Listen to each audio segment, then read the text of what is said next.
Welcome to the Breaking Down the Bytes podcast. Interested in the IT field and looking for a way to break in? Are you a college student or looking for a career change? The IT industry is booming and has tons of opportunity. It's vast, complex, and can be overwhelming, but we can help. Come along as we break down some of the barriers as your insider to the tech industry. Hey everybody, welcome back to this week's edition of Breaking Down the Bytes. As usual, I'm your host. I'm your host, Pat. You can find me on Twitter at Layer8Packet as the number 8. You can find Kyle, who you heard cackling in the background. He's on Twitter too, at DeadF256. Alex, you're not on Twitter, but you're here. But you can contact Alex if you wish to through the show. You can find the show at Breaking Bytes Pod on Twitter as well. So breaking, actually, it's breaking, so it's without the G, because we were one character over the limit on Twitter. It's like, come on, Elon, fix the characters. We need one more character. So that's Breaking Bytes Pod without the G. So just if you're curious out there. So we are pretty active on Twitter, so come say hello. And if you like the show, don't forget to subscribe on your platform of choice. All of our socials are in the show notes of this episode, so go and pick one that you like and go and subscribe and come hang out. So, fellas, it's back. We are back. How you doing, Kyle? What's up, man? Yeah, pretty good. Dealing with a little bit of crappy weather that we got today, but that's about it. You know what? I appreciate that you're always the weatherman on this show. I always ask how you're doing, and you always give me the weather here in PA. We live 20 minutes apart. Like that's it. It's like if you got rain, I probably got rain. You know? So I know. I appreciate that. It's the only exciting thing I got going on. Looking outside. Hey, you are in your 40s now. That's all you have to look forward to is the weather. It's like, right. Is it rainy out there? Oh, The weatherman said it would be foggy. He lied to me. So, Alex, what's up, man? You are in sunny Southern California, if I'm not mistaken. Yeah, that's right. My daily weather report. Went hiking today. It was low 70s. Pretty sunny. I saw the pictures. Yeah, the wife posted some pictures. You got some good canyons out there. Yeah, a lot of different terrain around here, and she pulled me into it. Not my first choice, but since yeah. When in Rome, right? You got to do it. Yeah, telling her that the playoffs are on. Apparently it doesn't work. But it used to work, not no more. So, we are back for another episode. The first episode of this kind, Alex and I did a few weeks back. We're going to try to make this a monthly thing, like we said, and we're still looking for like a catchy name for the for this episode or this segment of episodes that we're going to do every month. So I don't know if you got any ideas for our tech news episode. Like I said, one a month.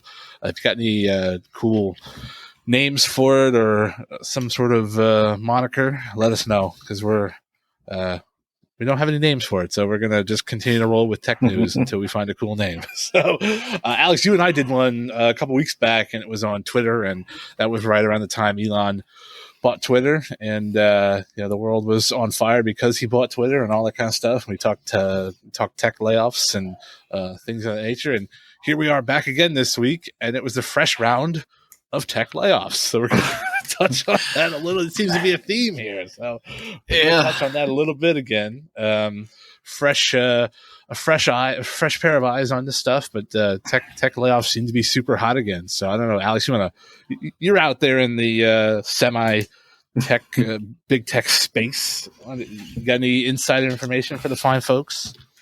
Insider info. Well, the only insider info I would have is on Disney. I don't think we're having any layoffs, so fingers crossed. That's there. Good. Yeah. But yes, the non-insider news, which is really the last week, has been brutal. Yeah. Like you said, we talked about it last month, and Twitter was big there. There's probably a few others that really meta, but it seemed like we had a Christmas lull where people were just getting over that. And then this past week, we just got hit again. And some of the big players, this is not to say that these are the only companies doing it, but I'll just throw out some of the numbers. Maybe we'll try to figure out why this is happening.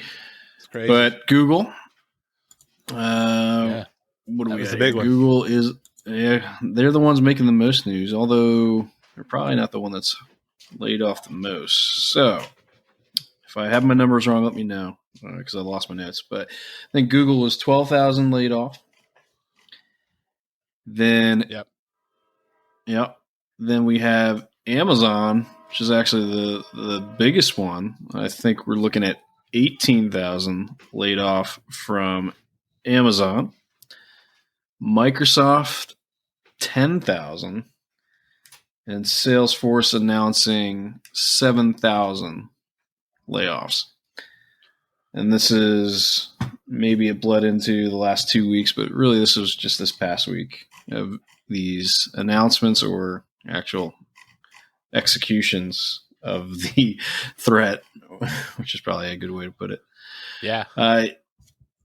So we're right back to this state of uncertainty. I know it's only been a month, but like I said, maybe just the holidays kind of glanced over it, but I was starting to feel a little bit better about it. It's just like, all right, it's over the hump. What's done is done. Yeah. Now it's back to, all right, let's move forward. Inflation rates, if you follow the stock market, it's going down a little bit. Stock market's up a little bit. So I kind of figured that meant, all right, well, maybe we're done with layoffs, but I guess not.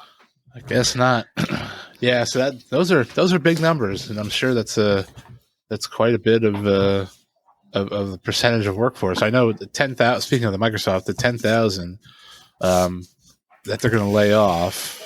That's like nearly 5% of their global workforce. So it's a decent chunk, obviously. So, which I'm not quite understanding. And by far I'm no CEO or, anything of that nature, but I certainly don't pretend to be, but it just seems odd that, these places are laying off these people, but yet right before Christmas or around the Christmas holiday, there was news out there that the Pentagon, the U.S. government, was between the big three, right? Google, I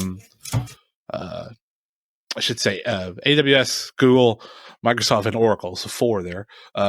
They have these big cloud contracts, through I think it was like 2028 or 2029, something like that. It could be valued as high as like $9 billion. So it's like, all right, well, they're bringing in all that, obviously not all that cash right away, but you're getting all these contracts, and then you go cut all these people. So I'm curious to see what kind of ebb and flow that comes with. So does that mean when the government comes calling that they're going to hire those people back? Is that like I said, is that like an ebb and flow, or like is it like an overhiring thing? Right, we hired all these people for the COVID thing, and now we're sort of on the other side of that, and now it's just you have all these people with massive contracts or salaries hanging out up there, and they're being cut. So I don't know. It's a multitude of things, and I don't know. So I don't get your thoughts on that. Is it just overhiring, or is there more to it than that? Since it does seem like they're making money. Obviously, $9 billion is nothing to sneeze at. So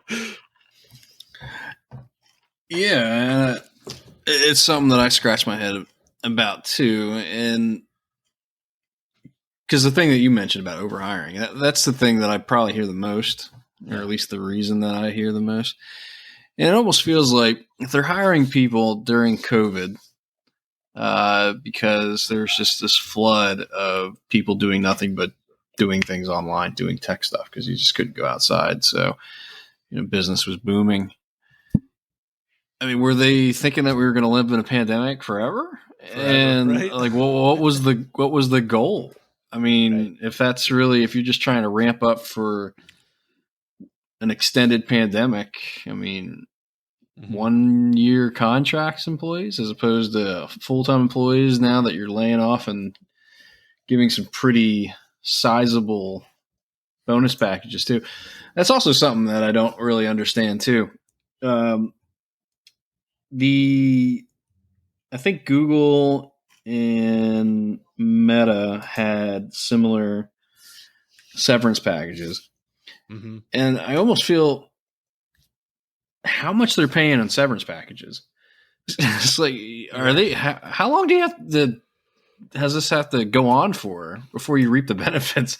Because Google's severance package, and maybe someone can pull this up while I'm talking about it just to keep me honest, but I'm pretty sure that they're providing everybody with 16 weeks regardless of start date. So that means you've been on the team 2 weeks, you're getting 16 weeks, 4 months. Right.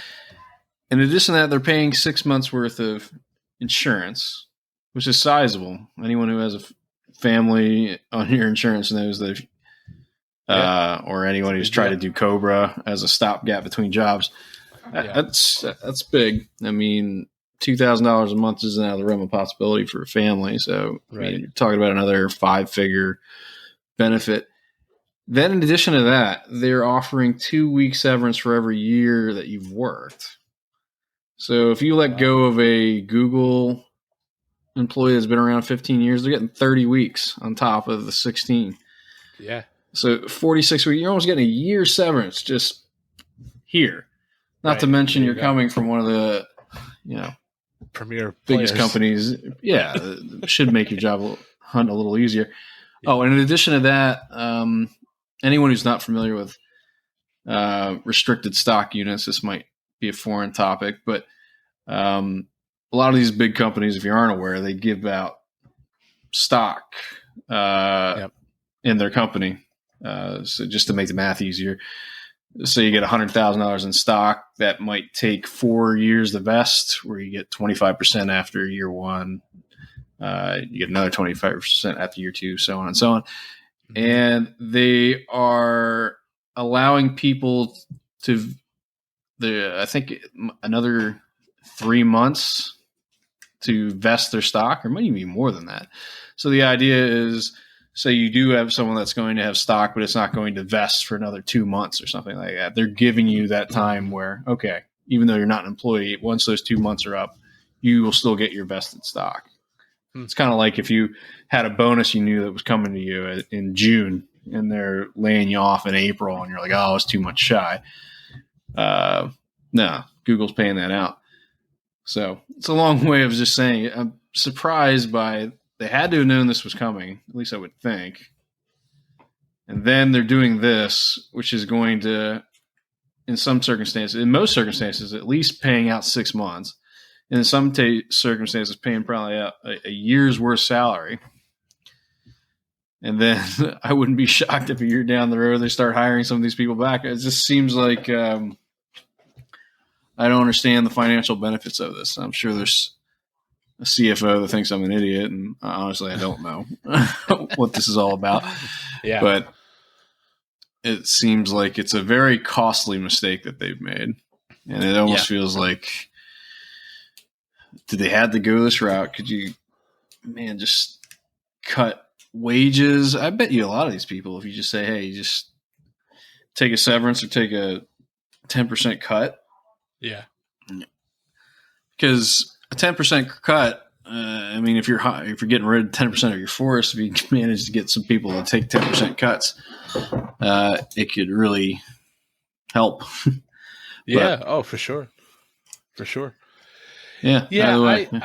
And for those of you that aren't in the US, I think a lot of people get confused by this as far as like, and I guess depending on where you're at, it can be a hot topic debate of like the, firing out of the blue, just say, hey, your employment is done here. And a lot of people see that as unfair or, whatever. But I know like in the UK, and keep me honest, for those of you that are listening in the UK, if this is right or not, but this is from my understanding that, you have to give notice, that you're leaving. And I don't know if and it's incredibly, I want to say difficult. I don't know if that's the right word or whatever to kind of get fired over there. I don't know exactly how it works, but they see folks over here in America that these companies can just fire you at any time. They see that as a bit, I don't know, archaic or whatever it is. But at the same time, it's like, all right, well, then I had the choice to give my 2 weeks notice at any time as well. So that door swings, both ways sort of thing. So yeah, it does seem to me that it's a bit odd. And like I said, not everyone's familiar with the laws here in the US. They can fire you at any time, for anything. It's more of like an at-will, employment sort of thing. And, you're in the same thing, you're in the same boat. You have the freedom to choose jobs or jump jobs, whatever you see fit. So it does go both ways. Obviously in that space, but yeah, I just find it odd that that these big tech companies are, they're, and obviously everything, is driving towards the cloud now. Right. So, you're getting all these big contracts from government and all this stuff. And then you go lay off, a good percentage of your workforce. And that's just like, well, wait, that doesn't really compute. So I'm curious to see if some of those jobs will be brought back, as they start to ramp up, as these contracts go on. So we'll see. I don't know how that works. Yeah. And like I said, as soon as all the money they spend on giving people these severances, as soon as those are out, that's when they'll hire everyone back. Yeah. Right. Yeah. And a good friend of Kyle and I's, Mike, he is a contractor for Microsoft, and he was, kind of telling. He told me about the layoffs, a couple of days ago, whatever, last week, whatever it was. But and I'm also curious to say, okay, Microsoft's going to cut 10,000 people. So does that work then? That those 10K people did, like, they obviously, it has to be brought up. It has to be like the slack has to be brought up by somebody. Like the work has to be done. So, now you're leaning on fewer people to get more done, and then you're talking burnout and and that sort of thing. So it's an interesting time to see what that's going to look like in a year, 18 months, whatever it is. So I don't know if it's we are moving towards a recession, if they're just kind of preparing for that, kind of keeping slim, or not. I don't know what that looks like. But I'm also curious too. I kind of just took a peek at this as well. You know what company that you don't hear a lot of layoffs from is Apple. And I'm not the biggest Apple fan. I tend to steer clear of it because I'm just an Android guy. It's just what I am. But you never hear anything, or I should say as much, from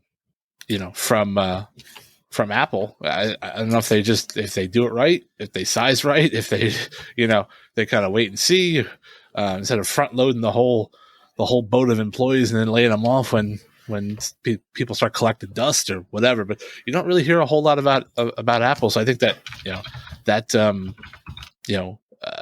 is worth mentioning as well, as far as Apple seems to be kind of steering clear from the mass tech wave that we're seeing in today's world. So I just found that interesting as well. Yeah. And again, like we mentioned, they say the majority of people are saying the reason that this is happening is because they just overhired. And if you just look at the difference between Apple and Google, if you're saying that Apple isn't laying off people, and I know it's not an apples the wow. I was going to say apple to apple comparison. You know what I'm getting at. Oh, yeah. Yeah. But they actually have very similar workforces, both Google and Apple. They're last year they were kind of roughly around, say, we pull up the numbers here. Say 150,000 people, roughly, give or take 10,000 either direction. But in 2021, so like during the recession or during the COVID, more so than anything else, the pandemic, Google hired about 30,000 people and Apple hired 10,000. Mm-hmm. So Google's laying off 12,000 people, but they hired 20,000 people more on a similar size company. So yeah, you could just say that Google and Microsoft were just I don't know, they a bit too ambitious. They grow during this state, and Apple took a little more cautious, saying, all things have to come to an end, all good things. Yeah, right. So Yeah, it's interesting. Kyle, you have any thoughts in this space here? I was just reading that basically something similar to what Alex was saying, that how much faster Google kind of added on workforce is compared to Apple, and this says Meta ballooned 94%. Yeah, over, and I was like, that's crazy. That's a lot of people. Crazy. Yeah, it is. It's a ton. Yeah, and maybe it's lessons learned. As I said, I think anyone who's been a full-time employee and been in the workforce for 20, 30 years, they've seen recessions and they've seen layoffs, but some of these companies really haven't been around that long in the grand scheme of things. And even like these companies, Google, Meta, they weren't really around during the .com boom and bust, which is really the most equivalent thing we have to what we're experiencing right now. So maybe these companies are just learning firsthand that when you have this amazing boom, you got to step back and just, okay, relax. Maybe Microsoft should know better, but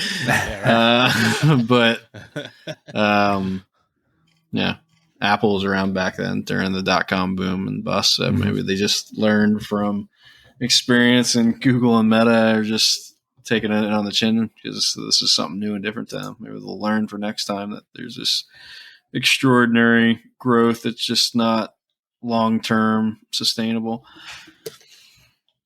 But either way, anything else we want to talk about layoffs? I know that's a kind of a dark topic. No one wants to hear that too much.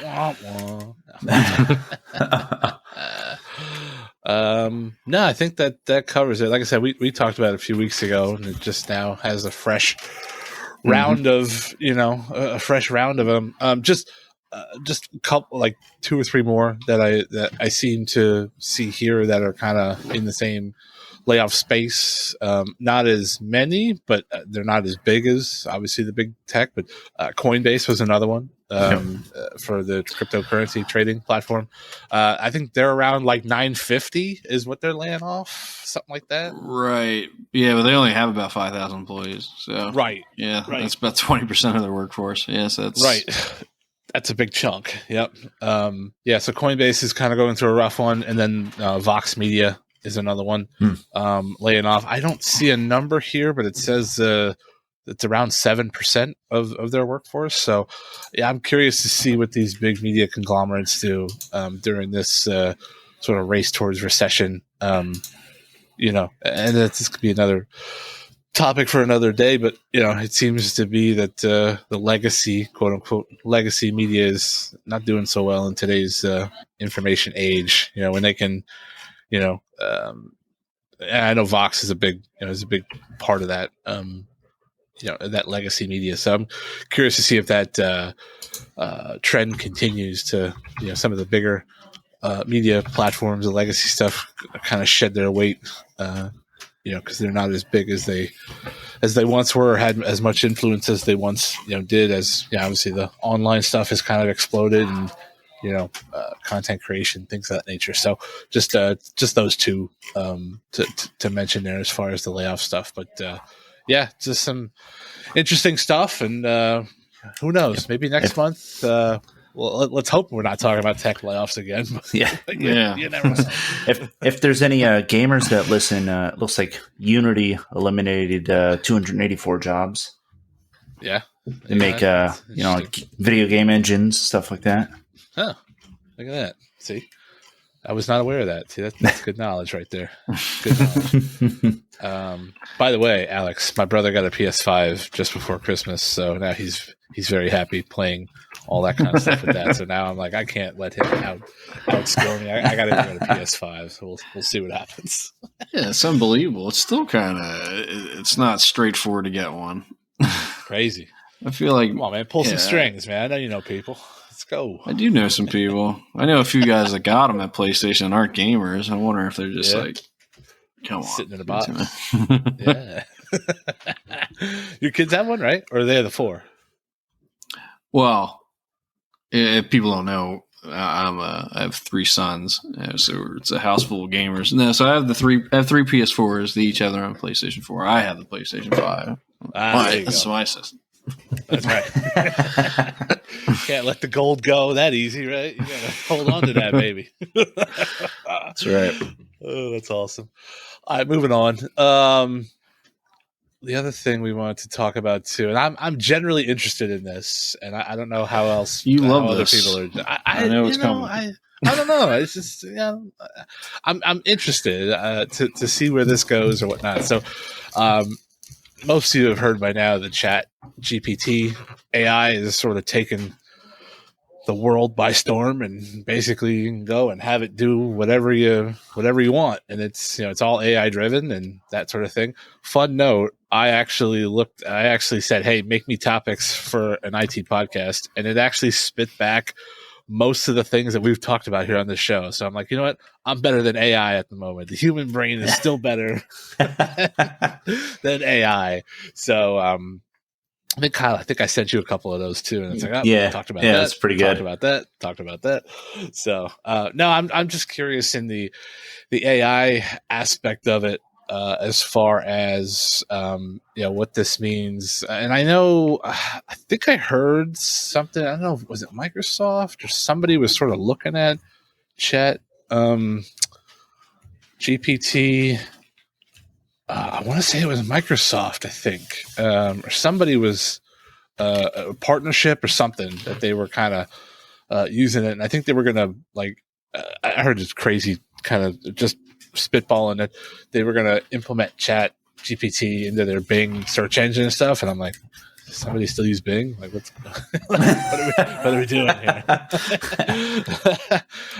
That's interesting to see where that goes in the next couple of years. So I don't know. Let's get your guys' thoughts on it. Kyle, do you use it at all, or have you heard of it before? I kind of spewed my nonsense at you the other night.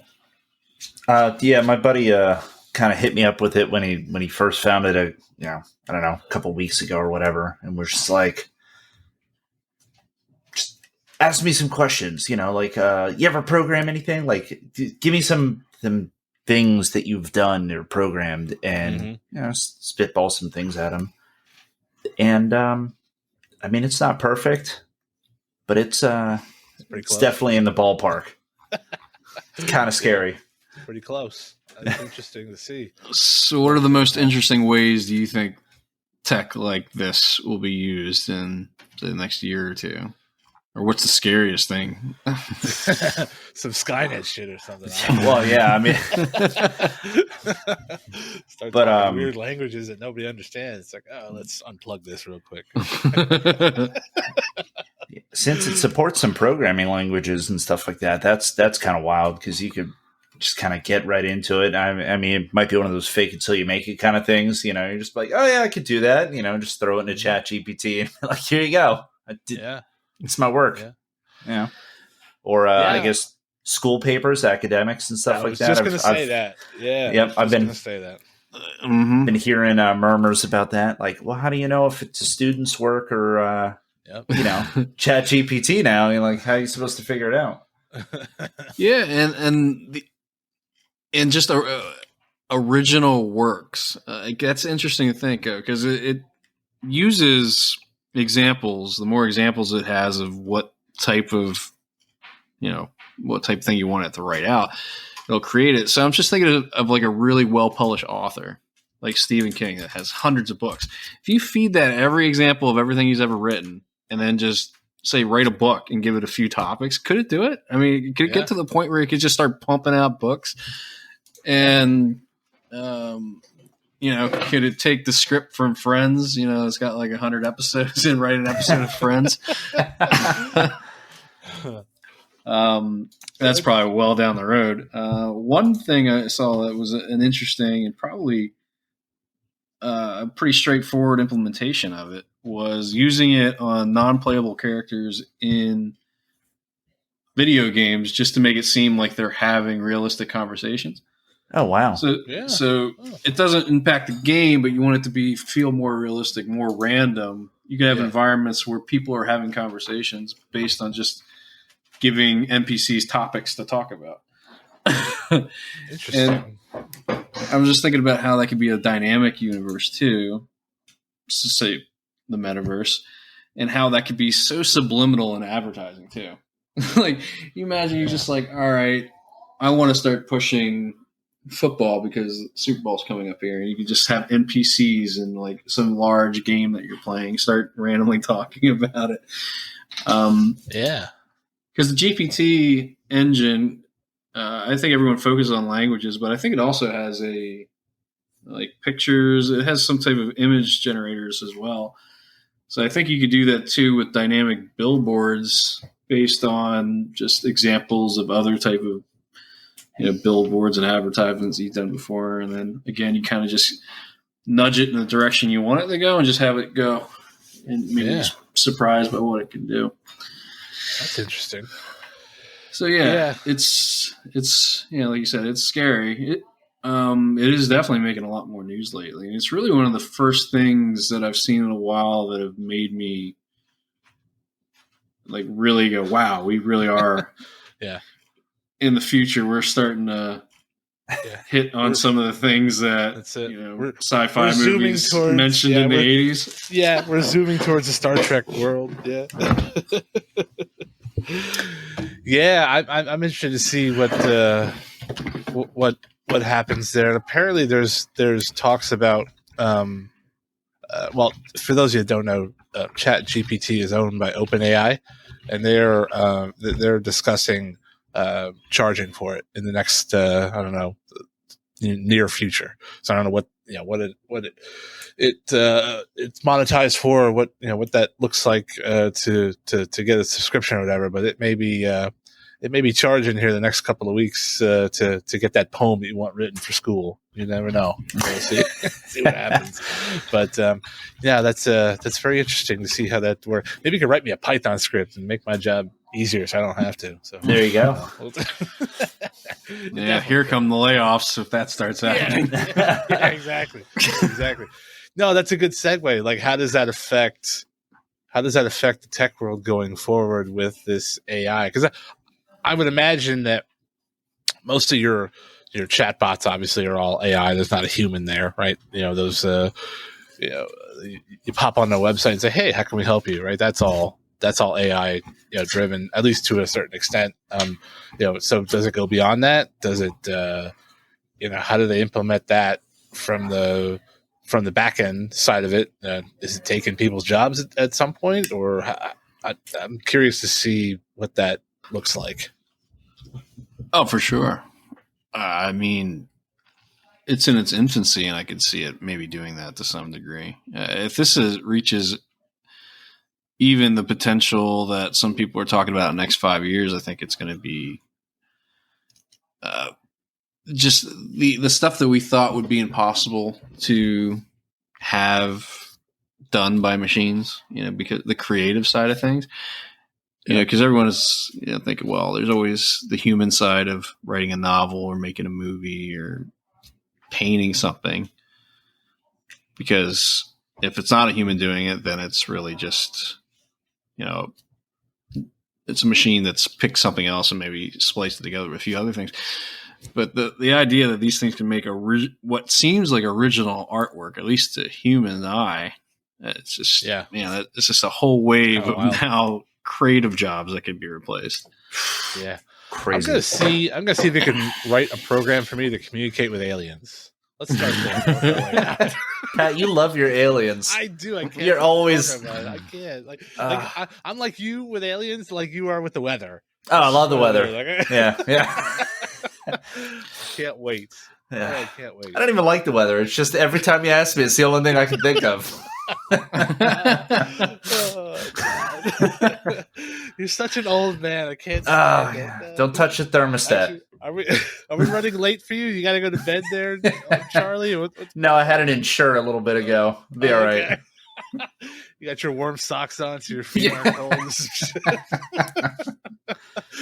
Oh man, yes, I'm curious to see what ChatGPT does in the next couple of years to see if this actually takes off, or if it's more flash in the pan, or what that that actually looks like. But I did want to mention from an automation perspective in AI.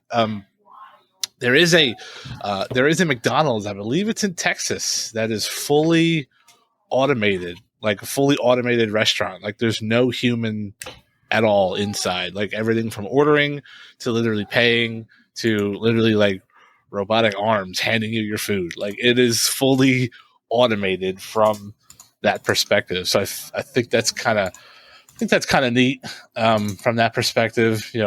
Retrackers will say it's taking people's jobs, that kind of thing. But I'm curious to see what that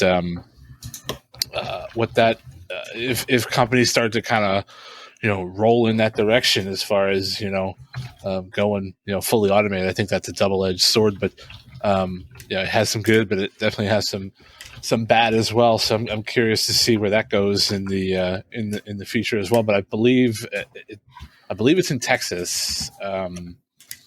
But it is definitely fully automated for sure. Like there's no, I want to say there's no human. At the very least, it's replacing several of them. Yeah, correct. It's mostly non-human. It says. I don't know what mostly non-human means, but it's it's not fully automated, but it replaced more people than not. So it's an interesting concept that that's but there's a video out here of like from the drive-through window, like the door opens by itself, the McDonald's bag is in a like a tray kind of thing, and the tray extends to your car, you get it off the tray and you drive away, that kind of thing. So that's curious to see what that looks like in the next couple of years, as well as these companies start to automate and kind of go in that direction. So I don't know if you guys have any thoughts on that, or wrap that one up or whatever. I'll just bring up the Amazon Go stores because those are in existence today, especially in large cities. The idea where you go in there and there's no cashiers, you just pick what you want, and you walk through the doors, and it's scanning you as an Amazon employee with like credit cards attached to your Amazon account, and then when you leave, it's scanning all the devices that.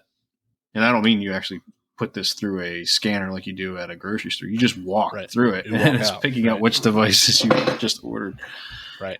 Now, how does that work then? Does it actually scan it like when you pick it off the shelf, or at the actual threshold of the door?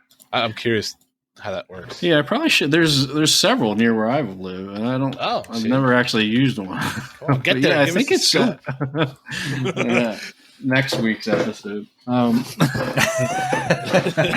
Amazon Go for suckers. That's the next time. It's good news and bad news. The good news or the bad news is it doesn't work as well as you think it does. The good news is $2,000 worth of free Amazon stuff.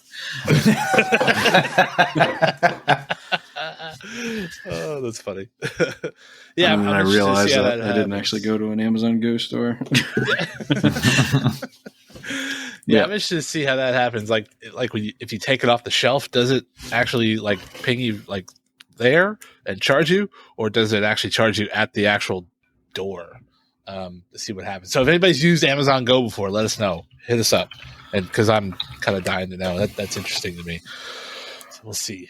I would think though, if Burger King goes automated, I hope they put that, like you order a fry and they drop that one onion ring in there. Oh yeah. Like I hope that maybe it's random, it's a glitch or something, like that. That was always the treat. That's a freebie right there. Yeah, right.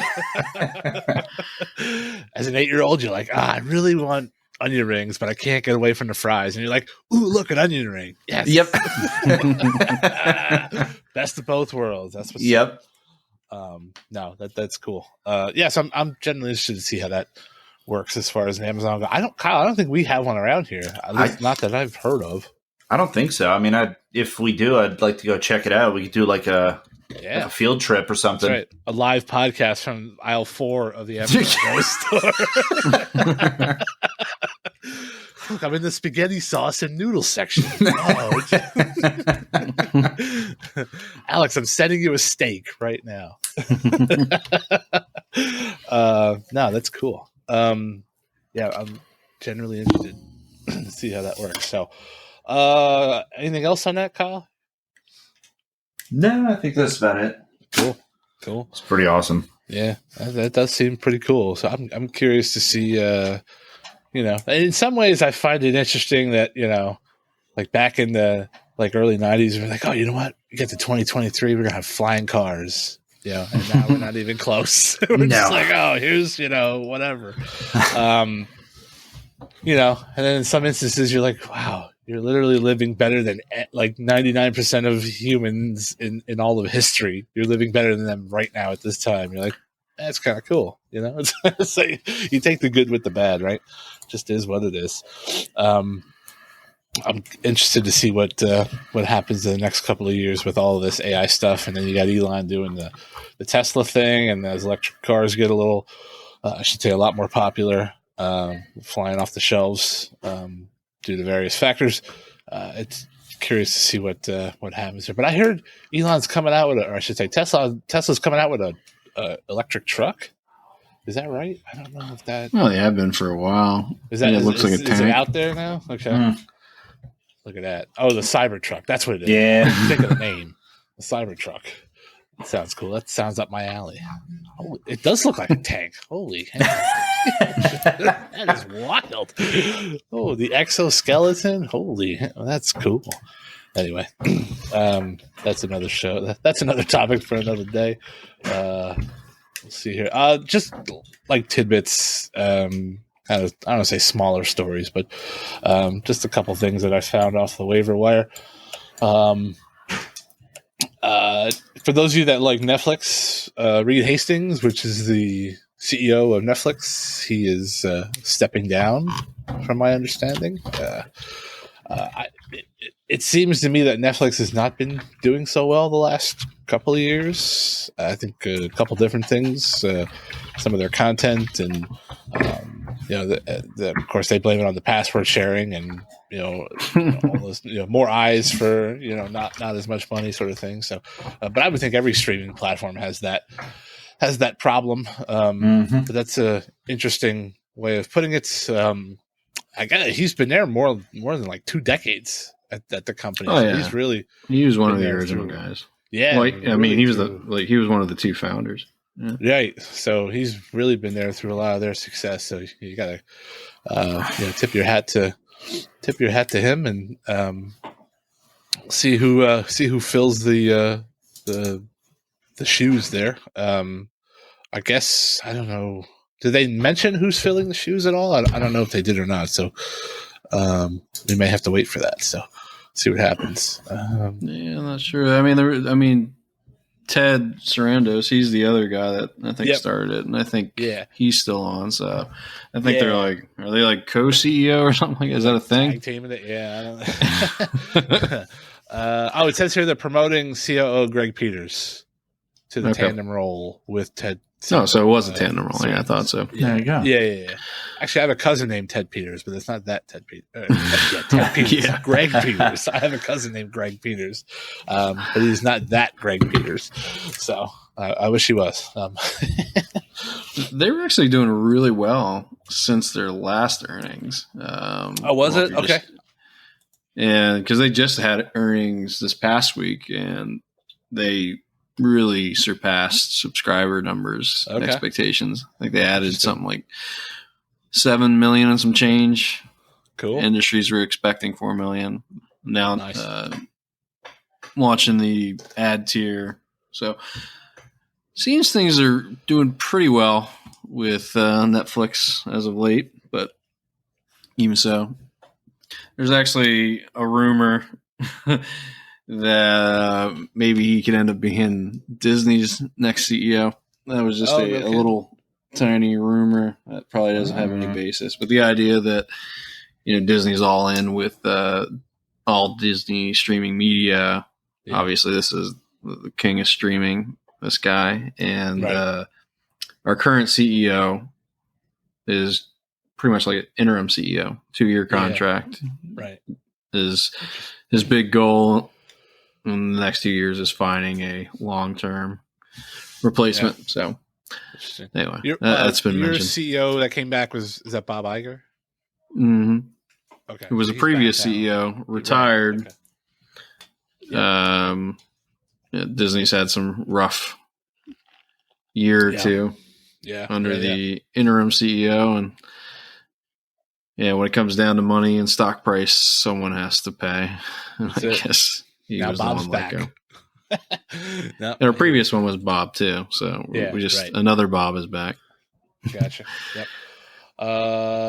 So I have a Netflix account. I don't really watch it all that often. Like I watch Netflix for the comedy specials that are on there. So like I know like Bill Burr has one on there, and Michelle Wolf has one on there. A bunch of I think Chris Rock has his new one coming out in March. So I'm curious about that one. But the actual series I actually watch is Wednesday. From the Addams Family spinoff. That was a huge hit. Loved it. I loved it. If you guys and girls have not seen it, I highly recommend Wednesday on Netflix. It's a really cool twist. So that's some cool stuff there for Addams Family fans. Yeah, I don't know what the reason is for that too, because I kind of felt like if you would have asked 5 years ago, talking about streaming, I would just say I could never see a situation where I'd consider getting rid of Netflix. And at this point, I could probably do it. It wouldn't bother me much. It's probably if you talk about the 3 or 4 major ones, it's probably the one I use the least. Yep, me too. And I know I'm biased, but I use Hulu is by far the one I use the most at this point. Really? That's interesting. Yeah. I don't know if it's just because it has TV shows from all these different, it's not just original content. So it's just so consistent and stuff that it has. But yeah, that's the one that I use the most by far. Yeah, it's interesting. My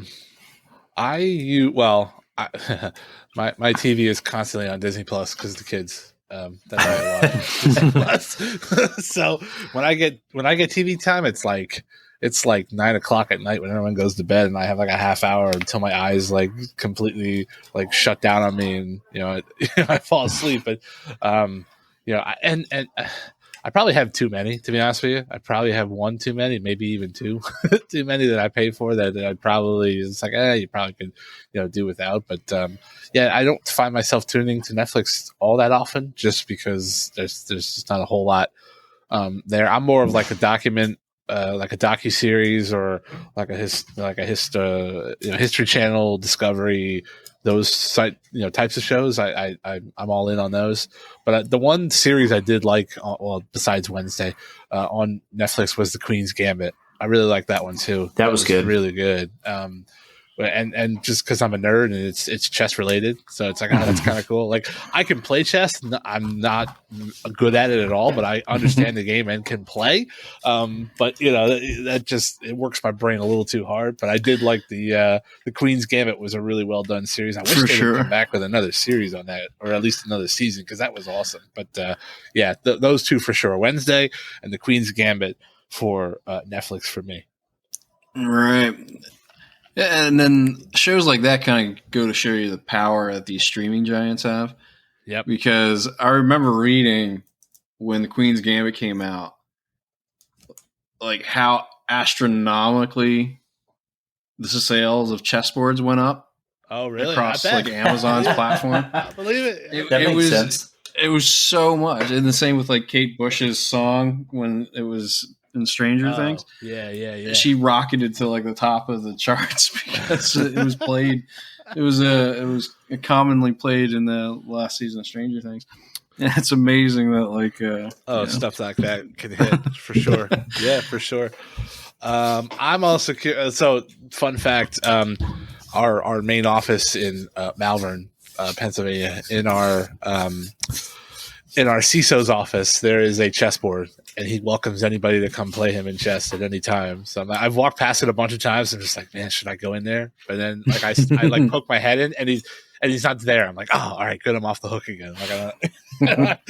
Like I hope I'm not made an idiot. But there is a chessboard in his office, so maybe one of these days I will get the guts to walk in there and play some chess with him. Who knows? We'll see what happens. But Queen's Gambit Wednesday for the folks out there, and then obviously the comedy stuff because I'm into the comedy things as well. There was something else I wanted to mention too, and I can't remember what it was off of. It was based off of that the streaming stuff. Oh, do you guys feel like there is too many streaming platforms now? Like everybody sort of has their hand in that pot. Like because I know for a while there, like maybe I don't know, a couple of years ago, people were really like ditching cable because it was like, oh, well, I can get Netflix for whatever, or I could get Hulu for whatever, and it was generally cheaper than these astronomical cable packages that these that are out there now.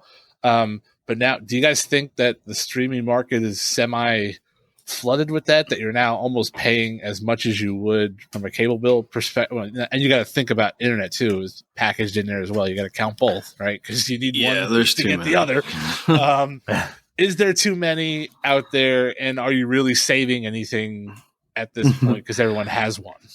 I feel like I'm still saving money, but it's getting close to the point where because I have them all. Netflix, Apple, Hulu, Disney Plus, Paramount. Yeah, I'm probably missing one. Paramount for Yellowstone. Hell yeah, Peacock. Peacock's another. I got Peacock too. I'm like, Jesus. So Discovery I didn't have them all. I got Discovery Plus because I don't have Discovery Plus. So, that's pretty good. Yeah, I think it goes back to what everyone was used to say when they were stuck with cable. It's just like I wish I could just pay for the channels I want.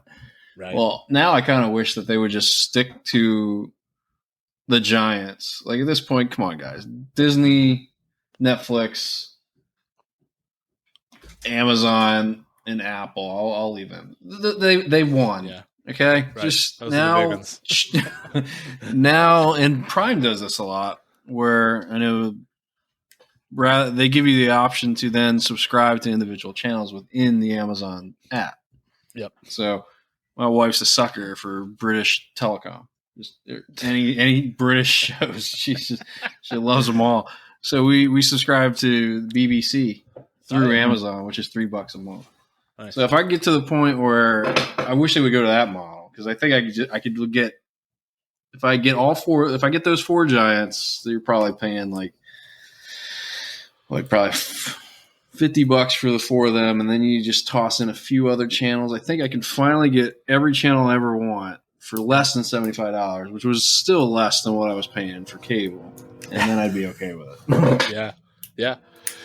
I find that interesting that everybody's like, oh yeah, because when I worked at the cable company in 2003 to 2010, like that was the big thing. Like people would call up, and I'd be in tech support, and they'd call up and they say, hey, my internet's broken or whatever. And then the side conversations would go and they would say, hey, is there any way that I could just pay for what I want? And it's just like, no, the way the contracts work and blah, blah, blah, that sort of thing. And everybody was like, oh yeah, look at this streaming. You cut the middleman out. Well, yeah, that's great. But like what they didn't understand is like the cable companies were subsidizing a lot of that cost to bring those channels to you. And now you know what I mean? And now you're actually paying for it. And now because you're a la carte everything, that's where you're now seeing, oh shit, I'm almost paying what I paid for cable, right? Because like this was the argument that they had. It's like, okay, look, if you only watch whatever news, ABC, let's say ABC, or whatever, CNN, Fox News, whatever, could I pay just for that? Well, all right. Well, do you like ESPN? Well, they go, yeah, I like that. I'm like, okay, well then here's the way it works. When these contracts go up, when these cable companies go to battle for these contracts, they go, okay, or I should say, and I'll use ESPN as an example because Disney owns ESPN and ABC. They'll say, okay, look, we'll give you ESPN for, I don't know, just make it round numbers, 10 cents a subscriber. But if you take ESPN, ESPN2, ESPN News, and whatever, you'll get the price for 6 cents a subscriber. So you know what I mean? Like, so it's more of a bundle thing. And so you don't really see that behind the scenes. All you're seeing is, okay, look, you're getting the channels that you asked for, but they're in a bundle because of the contracts that they work. But now that the bundle's out of it, because now basically you're getting it directly from the source, you're not going through a middleman like cable, you're getting charged the actual price that, you know what I mean? Like you're getting charged higher because it is an a la carte thing, and you're almost at the point now where it's like, all right, well, maybe I can go back to cable and get a lot of more channels for, just as much money. So that was the argument a couple of years ago of like, okay, can I get just what I want? And the answer was no, because it's the way they're bundled, and that's the way the business works. So whether that's good or bad, I'm just curious, do we have too many now? There was a lot of people, a lot of these companies got on the bandwagon and say, look, we can go directly to these people and get around the cable companies. But now these people are now paying, 18 for Netflix or whatever it is, right? And just say, it's like, okay, it's one streaming service, but you get a bunch in there. But, are you really saving anything at the end of the day? So I guess I want to throw that out there. All right. Yeah, and I'll just go back to what I said earlier. I think at this point, it's still cheaper to pretty much get every streaming giant, or not even the giants. You can get the top 10 streamings networks for streaming for less than what? Cable I haven't had cable for 10 years. So right. It's been a while. I cut it early, like way early. It's like, after I left Service Electric, I was like, all right, I don't want cable anymore. That was it. I'm done. Just give me internet, that kind of thing. Yeah. I think I'm 5 years into cutting the cable. So I think I'm one of the, because at this point, more people don't have cable than do. Like our generation, I would think. Right. Yeah, that's interesting. And even I think I was kind of late to the party for cutting the cable. And I still remember the reason that I decided, okay, it's time to cut the cable, is we were having a get together and I had to move like my cable box, my set top box, whatever you want to call it, from my living room down to like the basement where everyone was hanging out, because I had a pool table down there. And so I brought it down there to watch TV. And this was for like the holidays. And then I remember wanting to watch TV one day, like actual cable TV, and then realizing to myself, oh, well, the set-top box is still in the basement. And this was in April. So I was like, oh, it's been 4 months. I think it's about time for me to. I didn't even realize it was still down there. That's awesome. So, all right, time to cut cable. Yeah, that's it. Time to get out of here. So that's it. Actually, speaking of getting out of here, I think that was it. So, any thoughts on the Super Bowl coming up there, Alex? I know you guys are out of it, and I don't know. Is it illegal for you to root for the Chiefs because you guys are such rivals with the Raiders? Oh man, yeah. At this point, I can take the high road and say I'm rooting for good football, but yeah. Yeah, it'd be nice to see an NFC team win. Yeah, that's what I'm rooting for. NFC. There you go. I don't care who it is. There you go. Yeah, I'm all curious there too, because again, I don't know if, for those that follow NFL here in the States, if you're a sports fan, you always see that the next gen stats, right, powered by AWS, and they show you all kinds of crazy launch angles and yards the actual football was thrown, and catch angle, and all kinds of crazy stuff. I'm curious to see what this year's Super Bowl looks like as far as that tech goes, and see what kind of mustings they have for us football nerds going forward. Oh yeah, so I'm always curious for that. It's probably something we should have spent more time talking about rather than what shows we like on Netflix. But yeah, there are some interesting ones. Again, anyone who's kind of familiar with football understands the idea of the QB ratings and QBR. Yep. They're actually, but it's really specific to even the old quarterback rating, the one where it tops out at 158.3 or something like that is like a perfect quarterback rating. But it's a very simplistic formula. There's websites you can go into and you just plug in a few numbers, like passes thrown, passes completed, touchdowns, interceptions. There's very few variables. But what I'm getting at is with these new analytics, they're using analytics and machine learning to actually present a more accurate quarterback rating. It's not something they'll ever be able to put in or at least not anytime soon, in the record books as fact. But what they're trying to do is pull all these stats you can never think of, just like QB throwing off his back foot or QB taking a check down when he had 120 yards open, one take unnecessarily difficult throw. So even though he completed it, did he make the right choice doing that, et cetera, or, dropped interceptions, which aren't counted at all right now. But it's supposed to take all this information and actually give you how well the quarterback played, giving all these analytics. So that's something that I think is going to be in this year's Super Bowl, where it's going to be pulling all these stats we've never heard of to actually tell you who's played best. Cool. So that'll be interesting to see that. I'm here for it. I love all that stuff. Yeah, that's more job security for tech folks. That's right. Learn AI. All right. Anything else, you guys? So get out of here. We're right around that hour mark. So anything else? Kyle, you good? Yeah, you guys lost me at Sports Talk. Oh, see? Yeah. He went up, got a drink, whatever. Well, yeah. Well, the other topic I was thinking about bringing up today, but I realized we're close to an hour anyway, so maybe we can touch on it next week, it's something that is certainly in my mind because it's a Disney initiative, but the going back to work versus full-time remote, maybe we had an episode on that before me, but I think it's getting real now. Yeah. There's some real, go back to the office. So, because obviously there's Twitter. Everyone's familiar with Twitter. Yeah. I was shocked by Disney CEO last week.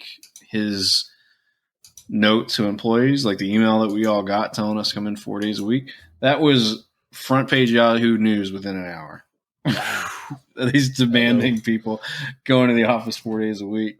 And it's crazy. Starbucks just did it. So the Starbucks, the corporate back end stuff, people that wouldn't have to be in the office. Yeah, right. They're going back to the office, and so now we have 3 companies now. I'm just waiting for one of these other giants to announce it before everyone starts realizing, oh man, okay, we're back to 2018. Yep, there you go. Yeah. Yeah, no, I put that on the list, so maybe we can talk about that next week, or at least give it a little more time than it that it deserves, for sure. That'd be interesting to see. All right, sounds good. So, yeah, that's it. So yeah, we'll wrap it up here. So I want to thank everybody for joining this week in the new episode here. Make sure you visit our website, breakingbytespod.io. Subscribe to the show on the many platforms there. There's links to all of the big ones. So iTunes, Spotify, Google Podcasts, Stitcher, or pretty much anywhere, really. You just need an RSS feed. There's one there as well. Throw us a rating on iTunes. That'd be awesome. Most of you folks listen from iTunes. That's what our stats tell us. So you're already there. Throw us a rating on there. Leave us a review. That'd be awesome too. That fools with the algorithms and gets more eyeballs on us from an Apple Podcast perspective. So simply tell a friend, right? That works just as well. That would be great. Follow us on Twitter, Facebook, Discord server. Our survey, our feedback survey is still out there. So all that stuff's in the show notes of the episode. So go ahead and hang over there. I should say head over there. And that's going to be it, guys. It's awesome as usual. We'll talk to everybody next week. See you, everybody. So long. See you guys.